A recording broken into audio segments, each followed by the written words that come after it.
MP3ல வர 2000 பாட்ட மனப்பாடம் பண்ண தெரிஞ்ச உங்களுக்கு, இன்னமும் கேர்லி ஹேர எப்படி மெயின்டெயின் பண்ணணும்னு தெரியலையா? அத நான் சொல்லி தரேன். நோட் பண்ணிக்கோங்க. முதல்ல டெய்லியும் ஹேர் கோம்ப் பண்ணவே கூடாது. அப்ப ஹேர் ரொம்ப ட்ரையா, ஃப்ரிஸியா இருக்குன்னு தானே யோசிக்கிறீங்க கரெக்ட்டா? அதுக்கு தான் ஹேர் வாஷ் பண்ண அப்புறம் leave in conditioner and gel apply பண்ணிக்கணும். அப்படி பண்ணா ஹேர் நல்லா ஃப்ரியா, டிஃபைன்டா மினிமம் 3 to 4 டேஸ் கேர்ல்ஸ் அப்படியே இருக்கும். நம்பர் 2, நுரை நல்லதுன்னு சல்ஃபேட் இருக்கிற ஷாம்பு போட்டால் உங்கள் முடி இன்னுமே ட்ரையாக தான் ஆகும். ஸோ அதுக்கு பதிலாக sulphate free moisturisation shampoo use பண்ணிக்கோங்க. அது கூடவே ஹைட்ரேட்டிங் கண்டிஷனரை யூஸ் பண்ண மறந்துடாதீங்க.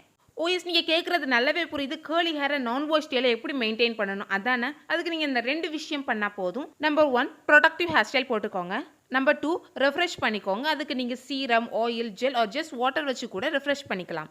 டீடைல் ரெஃப்ரெஷ் ரொட்டீன் வேணும்னா கமெண்ட் பண்ணுங்க. நான் சீக்கிரமாக அப்லோட் பண்ணுறேன். அது முக்கியமாக நைட்டு தூங்கும்போது ஹேரை ஃப்ரீயாக விடாமல் ஒரு சாட்டன் போனட் வச்சு செக்யூர் பண்ணிக்கோங்க. உங்கள் கேர்ல்ஸ் அப்படியே இருக்கும். அவ்வளோதான். இந்த வீடியோ சேவ் பண்ணிவிட்டு என்னை ஃபாலோ பண்ணிக்கோங்க. நெக்ஸ்ட் வீடியோவில் பார்க்கலாம். டாடா.